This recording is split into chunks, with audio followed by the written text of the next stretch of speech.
The stars are right, and that means it's time for another episode of The Whisper in Darkness. I'm your host, the man from Lang. Thank you very much for joining me today. On this episode, I'm introducing a new segment, No Stone Unturned, in which Nate, Matastrophic, and I discuss a topic relevant to the Arkham Horror LCG. On this episode, we are talking about Playstyle and how it informs our deck construction. This topic was suggested by patron of the channel, Joshua Westland. If there's a topic that you would like us to discuss, leave a comment down below and we will do our best to get to it. There are spoilers throughout if you care about that sort of thing. If you enjoy what you hear, remember to like, comment, and subscribe. Before we get started, I'd like to thank the patrons of this channel for their tremendous support. The Arkham Horror LCG community is amazing, and these people have gone above and beyond to bring you content like these discussions. Speaking of amazing members of the community, special thanks to the Sageless One, the latest patron to embrace the darkness. Thank you very much for your support. It is greatly appreciated. I know it's technically not allowed by the rules, but add another Elder Sign token to your Chaos bag on me. You deserve it. If you'd like to be amazing like the Sageless One and support the channel's goals and see your name on this list, head over to patreon.com, sign up for a tier of your choice, and claim your rewards. That would be awesome. Special thanks to Cole Monroe Tritty for the amazing art that graces the channel, Nicole Fiscus for the new Whisper in Darkness logo that graces the podcast, and Nate Lost in Time and Space for the intro as well as the overlays. Thank you very much. I couldn't do it without you. Without a further ado, let's get started. Welcome back, everyone. We have finished our reviews of the player cards in the Edge of the Earth Investigator expansion. It took us quite a while to work our way through all the cards. We do plan on taking a look at the 5 investigators in the box as well. In the meantime, we received a request from patron of the channel, Joshua Westland, to talk a little bit about our play styles.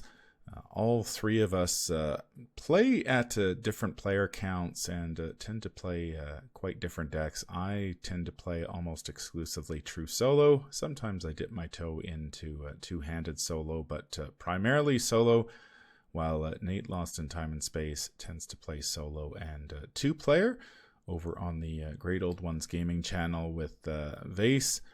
They are making their way through the Edge of the Earth campaign, and Matastrophic tends to play 3 or 4-player almost exclusively, and not so much solo. So we each play at different player counts. So to talk about our playstyles, I thought it would be interesting to take a look at each of us have brought a deck that we have built, and we will talk about how that deck and the cards in it to inform our playstyles and vice versa. This is an Agnes Baker deck that I stole from someone online and made a few modifications to it.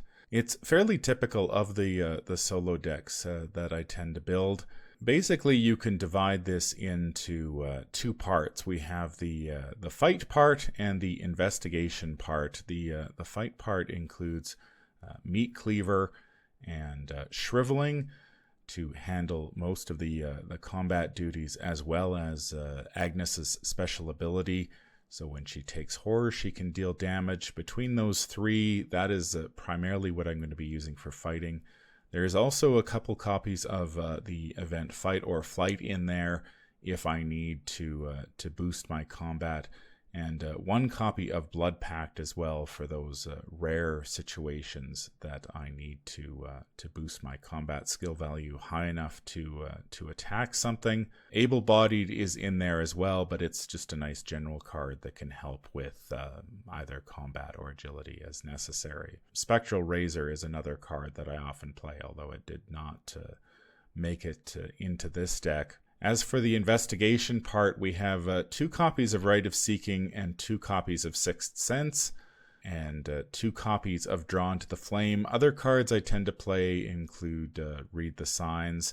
We've got a couple copies of Arcane Research to make my cards cheaper, and Down the Rabbit Hole. This deck can upgrade. It upgrades Shriveling and Rite of Seeking for, I think, a total of 2 XP, and then the rest of the deck can be upgraded to for about 14 XP. The skills package is primarily focused on passing skill tests. I've got a couple copies of Fearless in there simply because I like to heal a little bit of horror without actually having to take actions to do it. Fearless accomplishes that. Promise of Power is simply above the curve in terms of power. Not going to turn my nose up at 4 wild skill icons, even for a curse token. And then, of course, Unexpected Courage. So between Rite of Seeking, Sixth Sense, Promise of Power, and Unexpected Courage, I have several ways to gather clues and or fight if necessary. Now, the type of play style that I tend to use, I tend to play the game very quickly, and I don't mean how fast I play. I tend to try to complete scenarios as quickly as possible. So generally speaking, if the scenario is finished in anywhere from 8 to 12 turns, that is what I am aiming for. And in order to accomplish that, I tend to hit the ground running as quickly as possible and play. I want usually either Rite of Seeking or Sixth Sense, ideally Sixth Sense, but if I don't draw that, then Rite of Seeking and Shriveling. And that's pretty much it in terms of assets. I just want those two down. And then everything else is pretty much optional. I would like to get Arcane Initiate and Peter Sylvester down, of course, to have some soak. But cards like Blood Pact and Forbidden Knowledge and stuff like that, I tend to be very reluctant to play them. Even the Meat Cleaver, if I've got a Shriveling down, I will be very hesitant to take an action to play Meat Cleaver if I don't need to.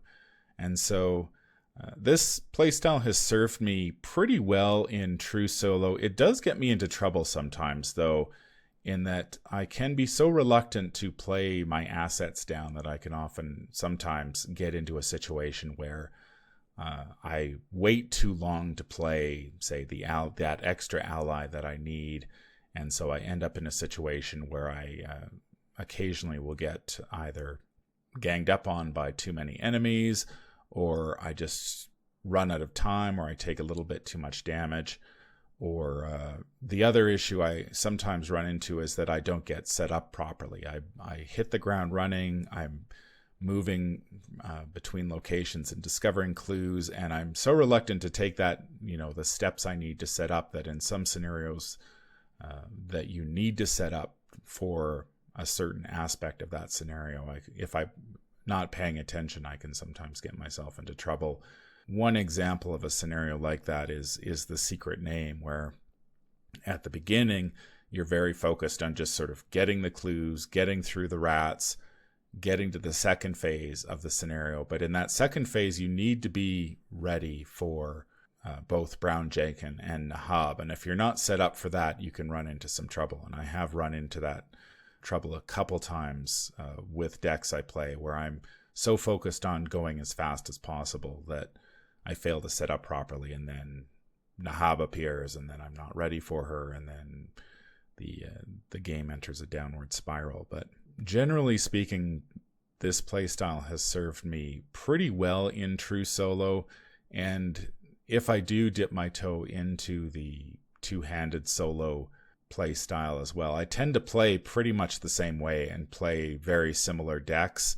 Usually I will end up playing one investigator that's good at fighting and one investigator who's good at investigating.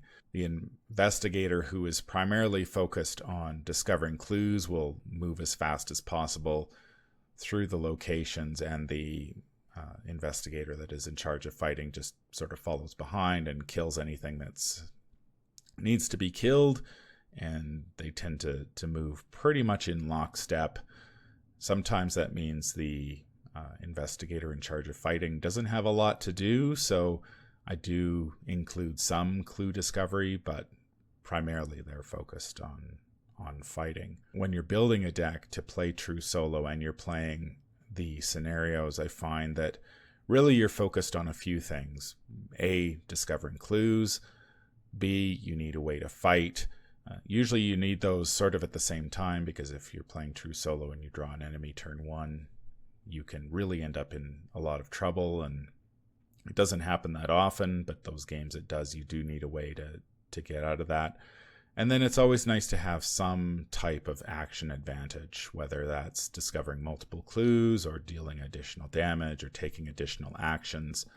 That's always helpful because in solo you don't really have a ton of time, so any way that you can gain additional actions is great. And then it's also nice to have some extra movement. Now, this Agnes Baker deck does not really have that aspect in it, but occasionally I'll include cards like Astral Projection and stuff like that, depending on the scenario, to move around. So that's generally how I play. I get my preferably my Sixth Sense down, my Shriveling down, and one of my allies down, and that's probably going to be it for the most of the scenario.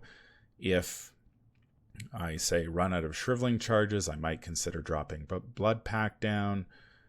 I'd like to get Forbidden Knowledge down at some point, but if I don't, I'll probably be okay.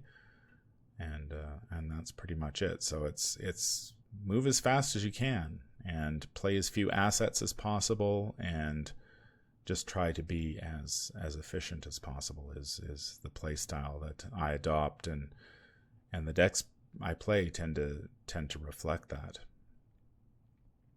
Yeah, I see that you have like almost all of your cards are 2 copies, and I see you have quite a bit of, what's the word I'm looking for? Not repetition, but redundancy.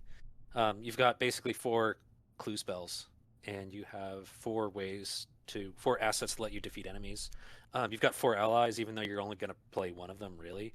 So I guess what I'm noticing is like it looks like you tend to have decks that are like pretty focused, and you include some redundancy, probably to make sure you maximize your chances of drawing what you need in your opening hand. So you can actually get rolling as soon as possible. It sounds like you don't want to spend a lot of turns going draw, resource, draw. No, Yeah. no, definitely not. I really either want a Shriveling or a Sixth Sense in my opening hand, and then something to discover clues, whether that's a Drawn to the Flame or a Promise of Power or an Unexpected Courage. This deck actually has a little bit less clue discovery in it than some of the decks I play. It doesn't include Read the Signs, which I usually include in my Mystic decks just to add a little bit extra clue discovery. I often play Perception as well, just because I like to have an extra card in there that can discover clues if necessary, because then I don't have to slow down.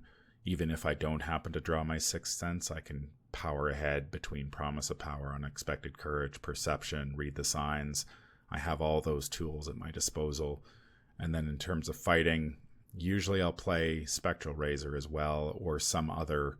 Mystics don't have a lot of great options in the event slot for dealing damage, but usually between Agnes's ability, that can actually get you out of quite a bit of trouble if you run into low health enemies. She can often take a horror and kill those, and then keep on moving.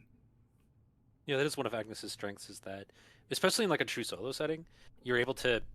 She can like deal herself a horror to deal a damage, and then she can take a hit in the enemy phase and deal another damage. So I see what you mean there. Like, especially in a true solo setting, you don't have to rely on Agnes to like. She's not exactly going to have to defeat like 8 health worth of baddies in one turn, right?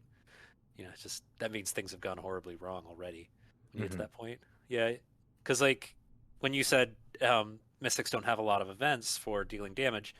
I mean, my perspective, I think Storm of Spirits, like immediately. Right, yeah. Yeah, but when you're playing true solo all the time, like you're not going to need Storm of Spirits. Something has gotten horribly wrong if you need Storm of Spirits. Yeah, that's a good point, because I know Storm of Spirits is an interesting card in true solo, because ideally you don't want to have to use a card like Storm of Spirits in solo, because if that's happened, then something, like you say, has gone terribly wrong and you've been swarmed by enemies. But I have found I mentioned a secret name earlier, I would almost upgrade my Storm of Spirits first in that campaign rather than my Shriveling, because it's so important in Secret Name to be able to wipe the board of Brown Jenkin and rats and anything else that you run into. I've played that scenario a few times with solo Mystics, and initially I was like, oh, of course I'm upgrading my shriveling, and then realized that no, actually, for this particular scenario, the upgraded Storm of Spirits is a better choice, because then you can kill rats in Brown Jenkin, and you don't have to waste the action to engage with Brown Jenkin and do all that. You can just nuke the room and keep on moving. Whereas shriveling, while it might hit pretty hard, it's more action intensive, and the rats in that scenario are pretty tough. I mean, they get extra health, so you really do sort of need to upgrade to Storm of Spirits. Is it 2 or 3? 3. Just because that extra damage is so important against those rats. You can't really, the level 0 version doesn't do quite enough to take them out. So while I think a lot of players sort of just look at, well, I'm going to upgrade shriveling in 6th Sense right away, I think you also need to keep in mind the scenarios that you're playing. And if you expect to face a lot of enemies, then you've got Storm of Spirits as an option. Yep, it's Mystic Dynamite Blast. Yeah, another interesting thing about your deck that I had noticed that sort of popped out to me immediately after reviewing the deck was the lack of Lucky in the deck. I think that's a card that sort of feels like an auto-include in so many decks, but in true solo, and I think especially in a deck like this, where not only are you dealing Teslas damage, so Lucky is going to be less useful in that regard, but with an intellect of 2, oftentimes Lucky isn't enough to get you over the hump. So it's interesting that you kind of you take that into account, and you play a card like Fight or Flight, which is going to push you up to a 4 or a 6, or however much horror you have. The competition for the event slots in this deck is pretty fierce. I have gotten a lot of value out of Fight or Flight in play, and it's very valuable for those times when you need to do, if you've got more than one enemy and you need to be able to do a lot in one turn, or usually evade a lot in one turn. That really comes in handy. The Moonlight Ritual here is probably the one if there's a card on the bubble, I would definitely say it would be Moonlight Ritual and Blood Pact. If you were to be making changes, I would be looking at those cards and then say cutting the Moonlight Ritual and Blood Pact for, you've got Lucky, you've got Spectral Razor, you've got Read the Signs, you've got extra skills.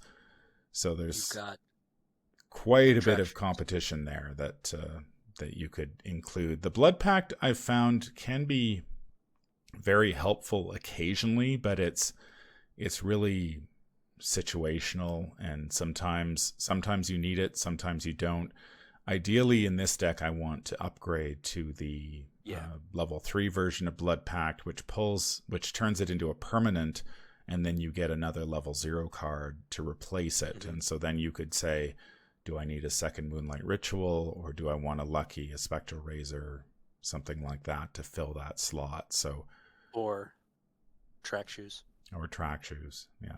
I mean, there's so many good cards that could go in the deck that it can be really tough to find the space to jam it all in, I guess. No. 30 is so small, right? Yeah, it is.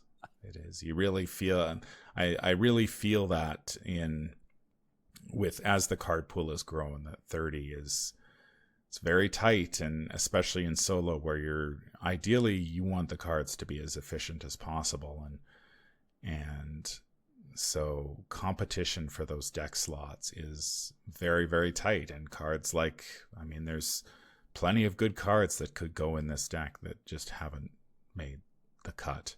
Yeah, plus it sounds like in True Solo, like, you kind of live and die by your opening hand. So you don't have a lot of room for fun stuff in True Solo, I'd imagine. Like I keep mentioning Track Shoes. That sounds great, but it's not shriveling, it's not 6th Sense. It doesn't help you hit the ground running, even though it's Track Shoes and they help you run. Okay, bad phrase. Yeah. That was one thing I was going to mention about the deck too, is that every card in the deck advances the game state, or in theory attempts to advance the game state, whereas, like you said, like a card like Track Shoes doesn't always, give you that benefit. Yeah, track shoes is great for that extra move, as well as the extra move past an enemy, and I usually play it in pretty much any deck that can take it. I haven't needed it in this particular version, but yeah, that having that ability to get a bit of extra movement is huge in just about any deck that can take it. And that's one of the areas where this deck is currently lacking, is that it doesn't have an astral projection to hop around if necessary. It doesn't have the track shoes to get that extra movement. It has maybe even a little less investigation than I would like, but Okay. it's worked out so far. So, but that's one thing I should note, is that, you know, when we review our cards, I'm often pretty hard on combo cards, and that is really my solo playstyle coming into the fore, because I don't have a lot of time for combos and fancy tricks when you're playing solo, and anything that sort of takes time to set up. The game could be over by the time you get all that stuff online. And I believe there's the card I always sort of think about. I tested it once in solo and just didn't work, was the Forbidden Tome. I think it was Dark Knowledge or something like that, where it's like, if you have 12 cards in your hand, then you can get all of these extra benefits. And I was just finding I could never get 12 cards in my hand fast enough Not happening. to warrant playing it. Whereas I think if you're playing in maybe two-handed or 3 or 4 player, you're going to have the time to do it and get that online at some point. And in solo, it's just like, nope, game's going to be over soon, so this card is dead weight. Yeah, that makes sense actually, because you kind of, when you have to do everything, then you find yourself having a lot to do in true solo. Whereas like in like 4-player especially, if you draw like a bad hand, or you draw one of your combo pieces that you need to get your deck rolling, you can just say, okay guys, you handle the pressure for a little while. I'm gonna draw a couple of times and look for what I need, and you're kind of safe in a multiplayer setting because you know there's someone else to take that bad guy.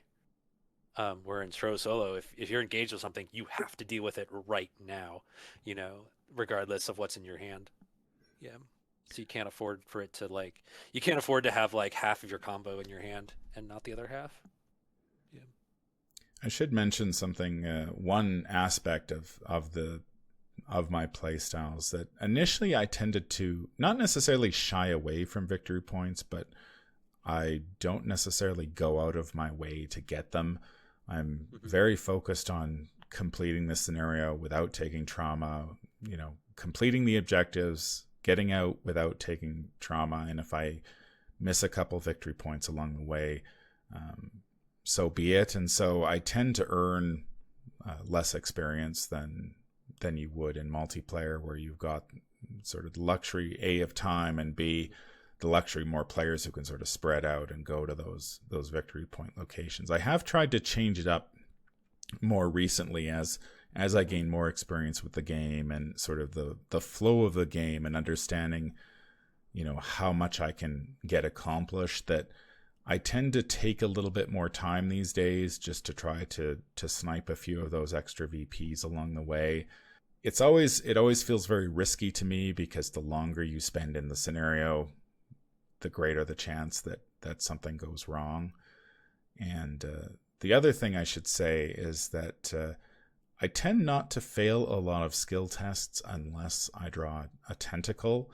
And if you've watched my channel, any of the playthroughs I've done, that's usually when I'm failing skill tests. And I always it struck me as like, man, these tentacles are devastating to me. But that's really when that's the only time I'm really failing skill tests, is if I draw a tentacle, because I'm always trying to be, work that angle of the bag where it's just like, if I'm playing on standard, I want to be 2 up before the pull. I have the skills to get me 2 up if necessary. I've got the, high willpower, so I'm usually 2 up on my willpower skill tests. And the tests I'm failing are usually ones I don't care about anyway. So I'm usually passing the ones I want to pass unless I'm drawing tentacles. Mm-hmm. And passing skill tests is the name of the game here. And I think that that's something that while it's tempting to cut a bunch of skills, those are the things that help you pass skill tests and help propel you forward. Mm-hmm. Nate has brought a Finn Edwards deck to the table. Nate, to tell us a little bit about your play style. You play primarily solo as well as a 2-player with Vase. Yeah, Vase and I have been playing, oh gosh, almost for 8 months, I think, at this point, and it's been my primary way of playing the game recently, so I've had to sort of adapt and change my deck building a little bit, because while I was like you, Man from Lang, and building very efficient, redundant solo decks, just given the way that format is structured, 2-player allows you to be a little more lenient in card choices. Since there are more clues on the board, you often need, things like fingerprint kit and stuff like that to investigate. And since Vase really likes to beat up monsters, I end up having to be the seeker of the two. And seekers are, well, I have a love-hate relationship with seekers, so I built a Finn deck. And I often find that seekers need a way to just get out of dodge for a turn so that they can kind of reset the game state while their guardian is off killing whatever monster is in the way. The seeker needs to be able to kind of fend off for a turn or so, and I've really come to like rogues for that reason. And in the more recent sets, rogues have gotten a lot of great ways to investigate, and then obviously they also have lockpicks, which is one of the better ways to investigate in the game. So I built my whole deck around evading enemies and getting clues. The level 0 version doesn't have lockpicks, but you would obviously upgrade into that. We have cards like Pilfer and Intel Report and William Webb to grab grab clues from locations. I liked the idea of using William Webb in this deck because Finn gets that extra action to evade, so he can evade, move, and then investigate at a location, and then use Webb to grab the clue from the location that he evaded an enemy from. So that's kind of nice. I also like card draw, and rogues have quite a bit of card draw with pickpocketing and lucky cigarette case. And since Finn wants to be evading, he's going to be making a lot of skill checks. He evades, he can pickpocket and get a lucky cigarette case trigger, which is really nice, and then you're drawing 2 cards. And then the 25 automatic is there just to serve as a, sometimes you just need to get something off the board, whether it's like an acolyte or a cultist or something like that. It's nice to have in those situations. I also tend to favor skills quite a bit, so I have 10 skills in my deck, and the reason for it is just, 1, I like the neutral skills because they replace themselves, so I can keep churning through my deck and find things that I need. But skills they're just very useful cards. You never feel disappointed drawing a skill card, especially one with 2 icons. So I often play card draw in combination with skills because that just kind of gets you over that hump. And I like that this deck is often investigating or evading at a 6, which is sort of like that threshold you want to be at in standard. And then you have, I play Money Talks and Guts to kind of cover Finn's terrible willpower. Despite a lot of people thinking that you can sort of just, take those on the chin, there are some treacheries you need to be able to get rid of. Things like Frozen in Fear or any of those nasty hexes from Circle and Done are mandatory to get off of you. So having Guts and Money Talks are nice ways to be able to combat those things. And Guts is usually comboed with Lucky. Oh, there you go. Yeah. Then you can handle those difficulty 3 willpower tests. Yeah. Plus, you can upgrade into Savant, right, Nate? Exactly. Yeah. Yeah, and that's kind of the other thing about the way I build decks too, is I sort of build my decks from an upgraded version and then kind of use backwards induction to get to the level 0 version. So I'm kind of thinking like, well, if I want to build a deck with Savant in it, and that's essentially serving the role of passing willpower tests, then I'm going to play Guts at level 0 and then kind of like configure the deck in such a way. And then, I upgrade depending on how the campaign goes. Okay. So one of the nice things about Finn is that he between his 4 perception or 4 intellect and 4 agility, you've got a very good foundation for both investigating and evading, which this deck really wants to be good at both. And so, how much setup do you find that you need to get this to get rolling? I really like my decks to be low to the ground, sort of like how you were saying. I really only want like 1 to 2 key assets in play, and I think for this deck it's probably and ally and some source of card draw, whether that's pickpocketing or lucky cigarette case, just to kind of get the deck rolling, get card draw. And then once you got those 2 things, I think everything else is sort of a luxury. Because skills kind of get you over the hump of most of the skill tests in the game. You end up kind of just accruing a pile of cards towards the end of the game, and that's usually enough to get you over those more difficult skill tests. I see you also have 4 allies here. Yeah, sounds like a bit of redundancy there, and I see you also like have multiple lone wolves and. Yeah, a bit of that carries over from solo for sure. Yeah. But I like to make sure that my opening hand is good. And having, I think, enough assets is critical for that. Yeah, because that happens a lot. It's like you get your opening hand, you're like, okay, what am I mulliganing for? Assets. That tends to be. It's like if you draw like a nimble in your opening hand, you're probably not going to keep it, right? Yeah. I often find that I end up cutting a lot of events out of my decks because a lot of them end up sort of being useless, or not useless, but they sort of end up kind of being like solving a problem that they sort of create on their own in a way. Okay. Where it's like, had I just taken 2 investigate actions rather than spending 4 resources in a card. I see what you're saying. Yeah. We still have intel reports though. Those are good. I like intel report. Yeah. Okay. Yeah, and that's there to grab 2 clues. Yeah. Yeah, it's like it's drawn to the flame, but for rogues. Kinda. Yeah. So, serves a similar purpose. Okay. Yeah, but it sounds like you don't have enough room. Once again, you probably would put the level 0 pickpocket lockpicks in here if you had more room, but 30 is just too small. Yeah. No, honestly, I don't think I would. I do think there are decks that would require that, but I feel like with a deck like this, you sort of just want like a couple things and then you keep going. And another thing that I sort of build decks around is the difficulty. So it's like if I'm playing on standard, I don't really need my skill test to be much more than 7 or 8. That's true. That's true. So, so I'm sort of building around that kind of constraint. Whereas like if I'm playing something like expert or hard, then I'm, kind of dialing that gauge to a different percentage, which is usually just evading the bag entirely. So. Yeah, exactly. Yeah, expert's kind of weird like that. Expert true solo. Oh gosh. Yeah, like that sounds like a test of like, can you draw enough cards that will let you evade the bag entirely? Yeah.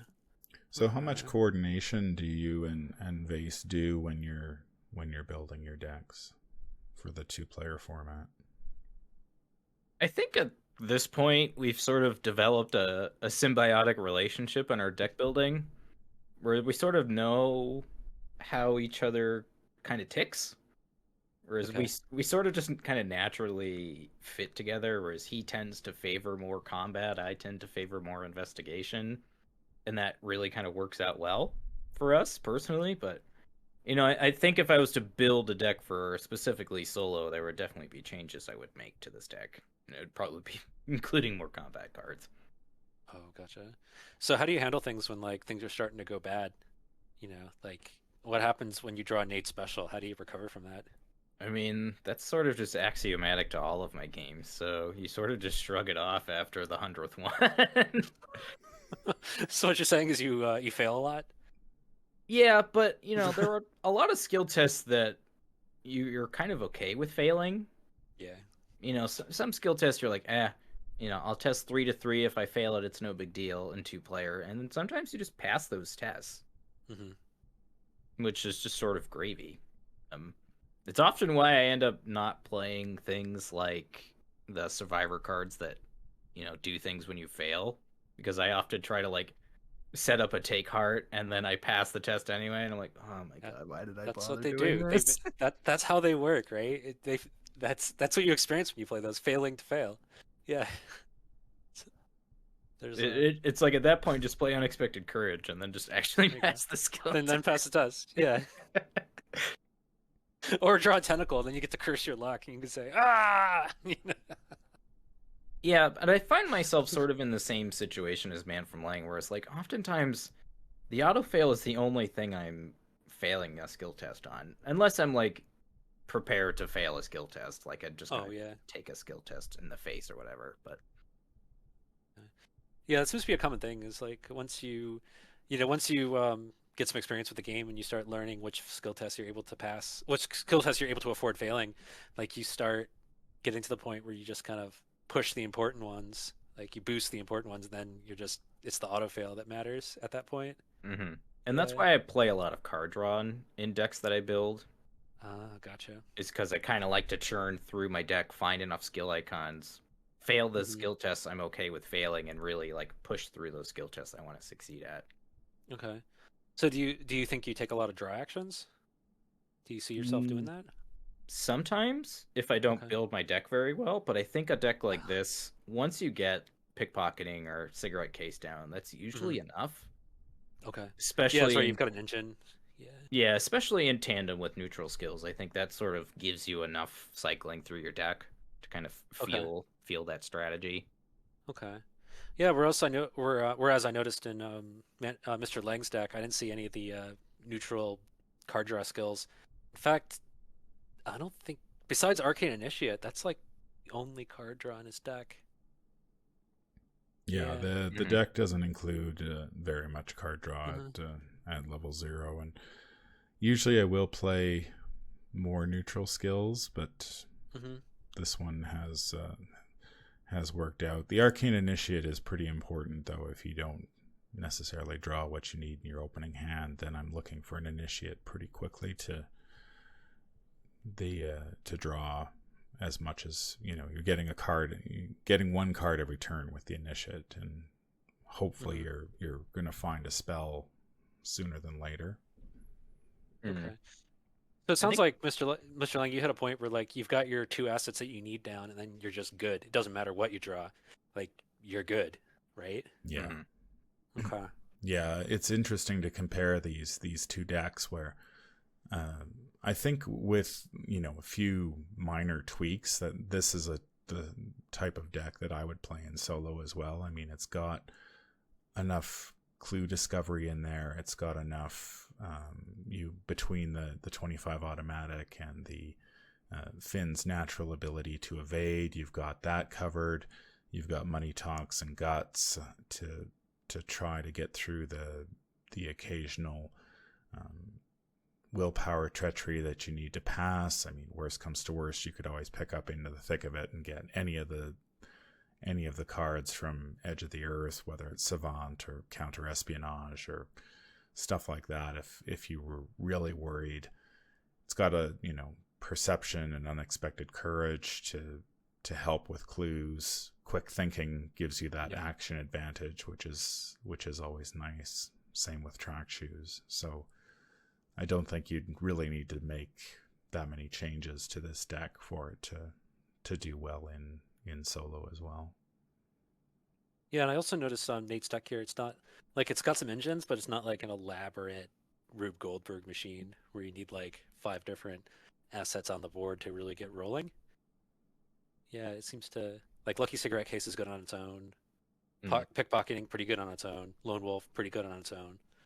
Yeah, but like you definitely start seeing some synergies there. Like once he's got a Lone Wolf, a pickpocketing, and a Lucky Cigarette Case, like he's he's doing pretty well. He like never needs to take resources again, you know, or draw. Yeah, you or never draw really it need like to ever draw at again. that point.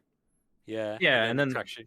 Yeah. you've got the track shoes, William Webb, nimble combos as well, right? Where you Mm-hmm. move around the map and sort of like gauge the shroud value depending on the locations. Mm-hmm. Yeah. Yeah, I like my decks. I think my playstyle is adaptable. I think if I was to encapsulate it in one word. Mm-hmm. That makes sense. Yeah, and I also noticed that you have quite a decent amount of skill cards.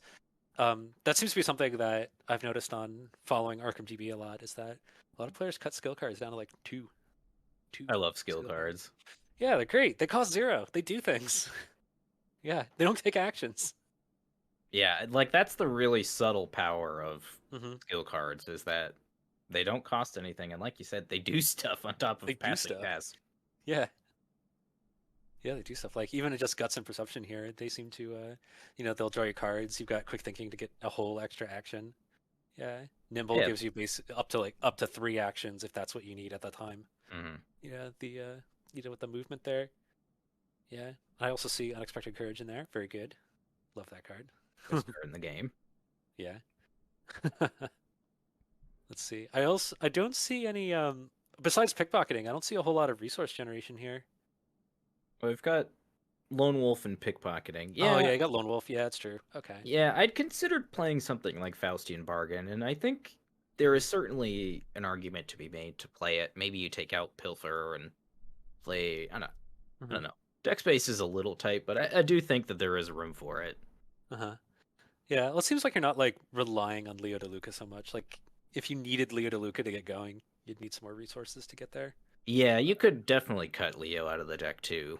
You know, Yeah, I could. he is expensive, and you don't need him per se. Hmm. I think like having pickpocketing or cigarette case plus some form of investigation is more important. Yeah, I mean, as great as Leo is, he doesn't boost your stats at all. Like he Mhm. doesn't help you pass tests. He just gives you more opportunities to draw Nate specials, right, Nate?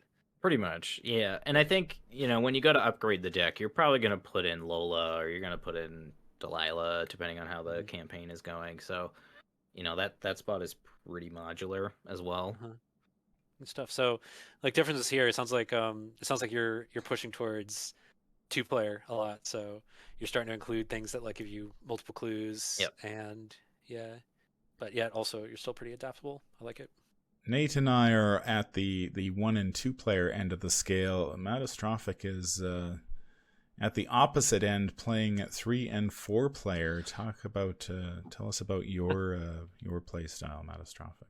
Although I gotta admit, I'm kind of a living contradiction because often enough, when you hear about playing 3 player and 4 player, what's the like word on your lips? It's specialist, specialist, specialist. You specialize in something. But no, I like playing generalist decks.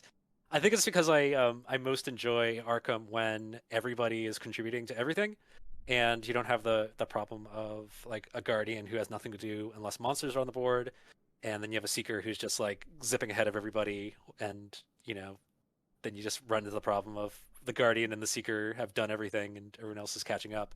My favorite games involve like everyone finding weird ways to contribute to everything. So the deck I've brought to the table is like an ultimate generalist deck. It's one that I've worked on a lot in after Edge of the Earth came out, and it features Nate's favorite card, Forced Learning. And the reason for it is like so I can go even more generalist. Yep, I take it from your expression there, Nate, that you are just like bursting with excitement. You're saying, "Congratulations, Matt! You are a genius for using a seeker card in a non-seeker deck." Right, Nate? Exactly what I was saying. Yeah, exactly. Yeah. So in a really general sense, what really at first informed my deck building at first, when I got into the game, I checked out Drawn to the Flame, their the podcast, and one of their early episodes talking about your first deck building. They gave the guidance of 10 assets, 10 events, 10 skills. Now I gotta say, in the modern era, like how often do you see people playing 10 assets, 10 events, 10 skills? Like how often do you see that? Yeah, not very often, I'd Yeah, say. it's not much. Yeah, where you see that, but that kind of like is what set me down the path. So what that means is compared to the way a lot of people build decks, I actually like tend to go pretty low on assets. Like I've kind of gone from 10 10 10 to like 12 8 10 a lot, in like a 30 card deck. Largely because I like refuse to cut skill cards. Skill cards are so good. They do things and they don't cost anything. And what I've noticed a lot is that when people build decks and they include very few skill cards, what's really going on is they just want to include everything and they can't cut a lot. So they end up with this lopsided deck that has like 18 events, like 18 assets. That happens a lot.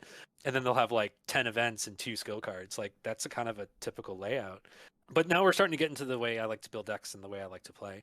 Much like the two of you, I tried to go light rig. I want to not necessarily hit the ground running as quick, like immediately, but I want to be functional with like one thing, with like one asset on the board.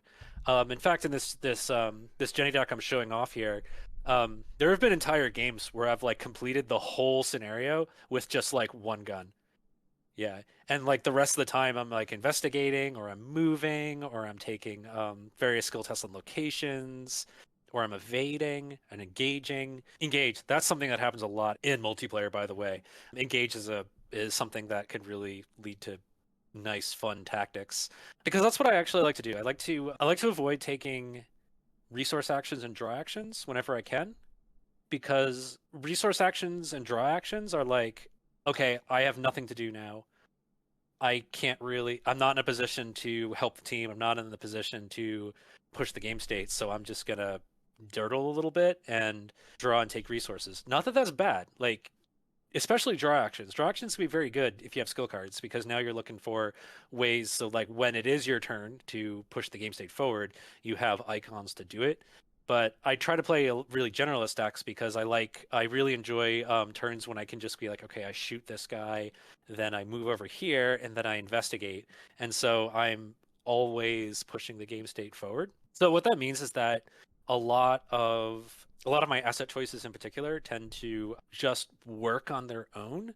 I don't tend to go down lots of like elaborate combos because I don't like being in a position where I have to get like 5 assets out in order for my deck to like take off like rocket fuel because you see that a lot. You'll see some decks that are out there where it's like, okay, well, this deck is entirely built around like a slow build up until they eventually like take off like a rocket. Perfect example, anytime you see a deck that has Hawkeye folding camera, they're probably going for something like that where, okay, they're going to play this asset Hawkeye folding camera that does nothing when you put it out there. That's key. Does nothing, but by the time the game is like mostly over, they've got this like mega 9 willpower machine. Yeah, I'll see that quite a bit, and that's like a perfectly valid way to build decks in multiplayer. A deck that like turtles up at the beginning, and but then takes off like a rocket, to kind of push the end of the game, and this is where my walking contradiction kind of comes into play is that I try not to do that because I just don't find that very interesting. I like playing generalists because also when you're playing 4 players, you have 4 different encounter cards hitting the table, so anything can happen. Somebody could draw a tentacle on rotting remains, and all of a sudden they're at 2 sanity. I like to be able to step in and help out. Someone could end up with an enemy on them and then they draw another enemy. Now they've got 2 enemies on them and oh look, they only have 1 bullet left. I like to be able to step in and help out. I like playing generalist, even though 4 players you would think is the realm of specialists. So that's why like Jenny's kind of like perfect for me because 3-3-3-3. And that's another aspect of like my playstyle is I'm a big fan of balanced stat lines because I don't really like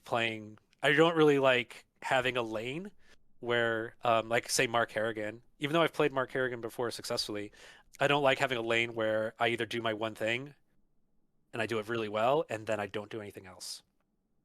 So Jenny's kind of perfect for me.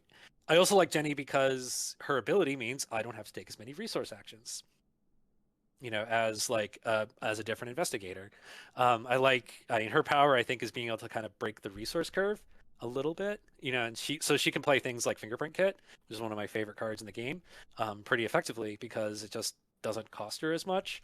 So what that means is that between Jenny's additional resource, her 3-3-3-3 stat line, and yeah, the ability to play more expensive resource intensive things, like that's why I kind of fall into Jenny quite a lot because now I can just like look at the entire card pool and I can choose what I do want to do like in a generalist sense, and then I can spend the whole campaign like shoring up weaknesses in the team. So to get to this deck in particular, another aspect of how I like to build decks is I like to have like a chassis that like a core that I can like switch components out. And this, I actually spend quite a bit of time in this deck write-up showing the different aspects that this deck can take. So the example here, I have Trenchcoat and Lonnie Rittner to kind of go like down the combat route. But you can see in the side deck here, I have substitutions for if you want to have like all full on combat. I have substitutions like Dario Element and Fingerprint Kit if you want to go like full on clue getting. And then you can swap out things like Lonnie Ritter for like say Dario Element if you want to, you know, push more investigations. So yeah, between being playing a generalist playstyle, the 3-3-3-3 stat line, trying to avoid turtling up and taking draw and resource actions, and having a deck that is like moldable based on how the campaign is going. That's another thing I don't like to do. I don't like to start off with a finished product like Nate you were saying. I like to start at zero. I love building level 0 decks and then kind of like morphing them as the campaign is going along, as I see what the team is having trouble with, and then I'll kind of like, take picks based on what the team needs. Yeah, so endless morphing as the campaign goes, and without specializing too much. I just like being able to help out no matter what happens to the team. So that kind of sums up my play style, I have to say. I like the fact, looking at your deck, that even though you're playing a card like Forced Learning that increases the size of your deck, that I don't see many, if any, cards in here that I wouldn't consider playing. You're focused a lot on just playing still very efficient cards, not elaborate combos or anything like that takes a lot of time and resources to set up. I know when I've been playing in solo, draw and resource actions are very rare for me as well. But initially when I saw this deck, I was kind of like, holy cow, like this. Usually when I've played multiplayer, it's always been in those settings where everybody is very focused on specializing. So seeing a deck like this is quite shocking to someone who has played, usually ends up playing a specialist, where it's just like, okay, I'm good at fighting, I'm good at investigating, and if I'm not doing one of those things, I don't have a lot to contribute to the team. Mm-hmm. And I can definitely see the advantages to playing a more generalist style, where if somebody needs help, you can step in and say, okay, well, I've got your back here. I can take this enemy, or I can discover a few clues along the way and pitch in. Yeah, because what happens, ironically, what can often happen in multiplayer is, like I mentioned, in 4-player, you have 4 encounter cards hitting the board every turn. So all sorts of things can happen. So what that means is personally, I like being able to flex around and being able to say, okay, well, this turn we had no enemies got drawn. I'd like to start cluing now. Or another turn, we had three enemies and a disabling treachery hit the board. I think it's go time. I think I need to start shooting, and that's also part of why I like Rogue, because they have a lot of ability to deal with both aspects. Whereas, like if I were playing a full on Guardian, which I have done to great success, but I prefer being in a position where I can say, all right, well, no enemies got drawn. Okay, I'm going to do something else that helps the team, as opposed to, okay, no enemies got drawn. I guess I'll take resources and draw cards. I like continually pushing the game state forward. I also like, and also combined with that is, I'm not a big fan of decks that break late, where you spend a lot of time and energy getting to a point where you're at like 8 combat, and then everything melts before your flamethrower. I like just scraping by instead. And you get to that point pretty quickly. Like I said, with this deck, you can get like 2 assets down on the board, and you're good to go. Forced learning really helps with that, with being able to flex, I have to say, as much as Nate totally agrees with me. Forced learning is how I'm able to justify playing cards like Hallowed Mirror, which I may never need. But once again, with 4 encounter cards hitting the board every turn, like someone can get spiked down with like a couple of bad token pulls, and now they're sitting at one horror left. And it's nice to be able to say, "I got you, bro," and you play your Hallowed Mirror, and then you say, "There you go. I'll heal 2 of your horror," and you're in that person's, back in the game. Whereas if we're like halfway through the game and no one's taken a whole lot of damage or horror, I draw the hallowed mirror off of forced learning, and it's like, okay, well, I'll pitch it. Yeah, and force learning is also really nice with the neutral skills too, because then you're Oh cycling yeah, more cards. And I see that you have yep, all of the neutral skills in the yes, deck. absolutely. Because yeah, absolutely, and forced learning is what lets me do that. And because how to describe it? Thanks to variation in the encounter card pulls, there might be one scenario where I just happen to have to take a lot of willpower tests. So I hang on to guts. Force learning lets me hang on to guts and discard things that are not going to help me on those willpower tests. But then another game might come along where I just haven't had to make a bunch of willpower tests based on the variation of the encounter deck. So then I would discard guts when guts comes up. That's part of why I really like force learning, because now from turn to turn, I can kind of like flex based on how the game is going. Yeah. And they're really nice cards to have in multiplayer when you can commit them to somebody else's skill tests. Yep. That's part of why I like Unexpected Courage. I have two in every single deck, and I never take it out because I think it took it out once in a very focused Mark Harrigan deck once, because Mark is Mark, he can boost his own skills anyway. But I've noticed with Unexpected Courage, I bring two of those like every game. I will save someone's butt with the Unexpected Courage, because there will be a chance when like somebody just happens to get cornered by an enemy, and we just don't have enough actions to like engage and evade it for them. And so like being able to help out someone with two agility make an evasion test, like Unexpected Courage is how you like save people's butts that way. And yeah. And it always happens once a game. I just managed to save someone's butt with Unexpected Courage. And forced learning really helps with that, because it can kind of ensure I have a Unexpected Courage in hand. But if I have a turn where I have like a 7-card hand and then Unexpected Courage is already there, I have the option of ditching the second one if I draw it. It's sort of like Lone Wolf kind of fits in that same Yep. description too, because if you draw the second one halfway through the game, you can pitch it with force learning. Or if Exactly. you happen to draw the first one halfway through the game and you're not going to play it, then you pitch it as well. You just pitch it. Yeah. Yeah, that's why like Forced Learning is like actually my favorite card in Edge of the Earth. I really wish it was neutral. You know what? You know what, Mr. Lang? I think I need to like actually get on like Strange Eons and make a neutral version and just put it out in there for the world, because that card needs to be neutral. It just enables like the super flex play style. And it's just something that like I notice a lot of the Arkham community hasn't quite wrapped their heads around the benefits of a 45 card deck. One question I did have was going back to your point about playing generalists versus specialists. Have you noticed any difference in games between the two? Like if you're sitting at a table with a bunch of specialists versus a bunch of generalists, does one or the other have an easier time of it, or is like Okay. have you noticed a difference between how those games play out? Yeah. Okay. So I gotta admit, overall, I've noticed that especially in like 3 or 4 player, a table of specialists, they can often hit the point where the scenario is just not capable of standing up to them. Like like the one guardian is able to deal with all the enemies that come out. Like all. Okay. So how to describe it? A table of specialists can get to a point where, given that the encounter deck doesn't hit their weaknesses too early, a table of specialists can build up to the point where they the encounter deck just can't stand up.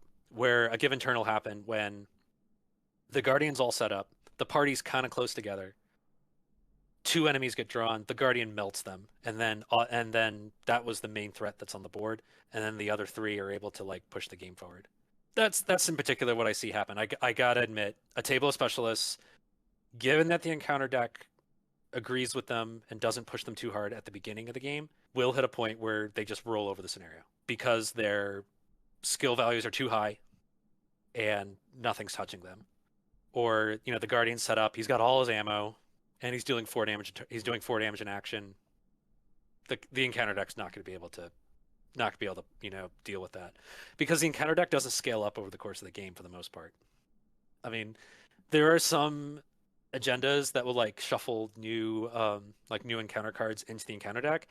They also tend to shuffle the discard pile into the encounter deck as well. So it takes a while for that leveled up encounter deck to start rearing its head. If you want like full on results, honestly, specialists tend to be the way to go. I just my most enjoyable games tend to be ones of all generalists, where we don't have to tag each other in, where we're all getting to do our thing and like all getting to push the game forward, and we don't have that problem of somebody has nothing to do. Yeah, that's the one thing I notice when I move to playing two-play or two-handed solo is that I tend to build focus a little bit more on specialization and often end up where one guy doesn't have a lot to do and is taking a Yep. lot of those draw or resource actions for lack of anything better to do.